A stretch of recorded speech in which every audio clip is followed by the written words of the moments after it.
पुष्कर यादव जी के सौजन्य से गंगुआ बाजार में एगो चौपाल कार्यक्रम के आयोजन कल गई रहा। ये आयोजन में साधु बाबा रानी है सब केहू के सहयोग से ही बहुत बढ़िया ये कार्यक्रम भइल है, बहुत अच्छा भइल है। इनमें सबसे बढ़िया बात हमरा ये लागल हो कि हमने के बीच में जौन अवधनाथ ठकुराई जी जौन में जुड़ गई है बहुत बढ़िया। यहाँ के हम कबो भी देखी ले यहाँ के समाज सेवा में एकदम लागल रही ले। हर समय समाज सेवा में हमरा 5 गो बेटी बाड़ी सन, 3 गो शादी कैले बानी, 4थी शादी करे में हमार छक्का छूट गई बा। लेकिन यहाँ का हर साल 22 गो 24 गो शादी गरीब कन्या के गरीब लड़कन के कराई ले। ऐसे जान के हमार जीव एकदम गदगद रहेला, बहुत आह्लादित रहेला।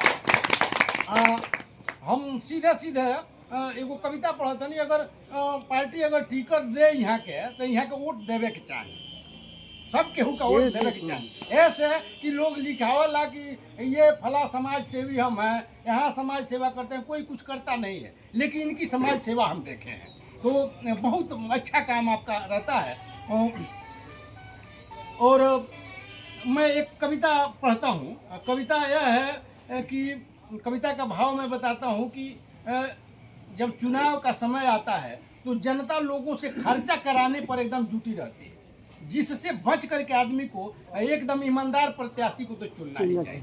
अब सुनल जाओ, हम भोजपुरी में आओ तनी, भोजपुरी हमनी के भाषा हो। भोजपुरी में हम कविता लिखले रहनी अपना समधिन हमारे एगो चुनाव लड़ल। आप का हस्र भइल सीधे कविता बताई, हमारे कोनो भूमिका कोनो नहीं है कि बहल रहल है चुनावी बेयार आ वही में उठ गई समधिन हमार।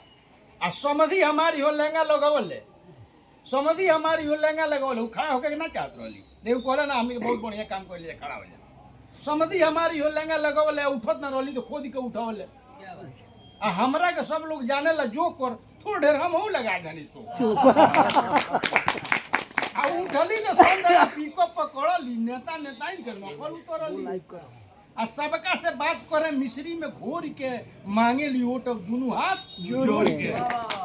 अब पहले हमरा से रहली लाजार आ देखे तो भाग जास करे ना बात आयो बतियावे ली खूब मुस्कुरा के आ बोलेली रोटी में माखन लगा के आ कहेली हमसे ना रौरा भुलाए आ हमरा निशानी पर मोहर लगाए।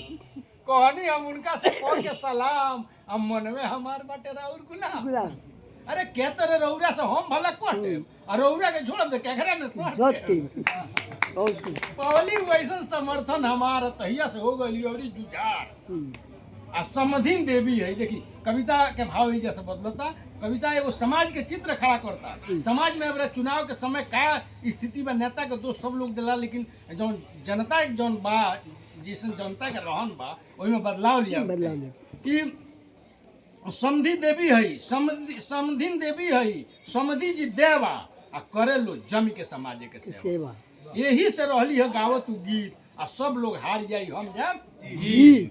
लेकिन जनली ना लोग जाना थाली में खाई वही का पेनी में छेदा बनाई आ गिनती भइल तब जानल जवार भाई हो हार गई समधिन आ हमरा वो हारला के कारण बुझाई लड़े के बेरा ना फेटा कसाई। असल में नेक काम कैले से मिले ना वोट मिले हो के जे फूकेला नोट आ जनता का चाहे शराब अंग्रेजी चिखना में खोसी के गुदकर करेजी आ घुमहू के बेरा सपोर्टर लो जाला ओहू में कुछ लोग लोकल निराला साथे कहे वोटिया के दे दी। जब समधिन के संगमा घूमे लो तो कहे वोटिया के दियाई, साथे कहे वोटिया के दे दी और हट के कहे लगी के दे दी। तो जरा से कहो तो पूछा तो भाई यहाँ काहे ना देवे के चाहिए, तो बताओ तो लोग कि अरे यहाँ के खास है, एकदम अपन आदमी है, यहाँ के खास है, माल ताल ना दे अब पाछे के नेकी में सगरो कटा दे। बहुत नेकी कैले बानी, घटले बढ़ले रुपया पैसा दिले बानी, गोरखपुर ले ले जाके दवाई करवाले बानी, कितना बुरा समय में काम दिले बानी वही में कटावे लगे। यहाँ के देखी सोच कितना गलत कि यहाँ का खास है, माल ताल ना दे अब पाछे के नेकी में सगरो कटा दे।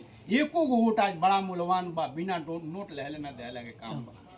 होत रहो यहाँ के साथे घुमाई, कहते लोग कि यहाँ का नेकी कैले बनते इहो के साथे नेकी होके कि यहाँ के संगे घुमाई होके कि होत रहो यहाँ के साथे घुमाई। ध्यान रहो माल ताल जहाँ भेटाई हमनी के हिक भर जे ही पियाई, गोश भात खूब बनवा के खियाई, और दक्षिणा में रुपया के गड्डी थमाई, ओकरा तो असली बताओ। ऐसा ना अपन सिद्धांतिक विचार अवधु महान बाटे भारत हमारा। तो हमरा ई कहे के बा कि ऐसा का सोच जब तक ले रही तब तक ले समाज के देश के भला नहीं के हो सके। अगर एगो केहू ईमानदार केहू अगर नेता बाटे जैसे अमरनाथ जी तरह अगर ऐसा का आवता तो ये सोच बदल के आ एकदम ईमानदारी से वोट देवे के चाहिए। ऐसा का करे के चाहिए। यह बात के संगे नमस्कार।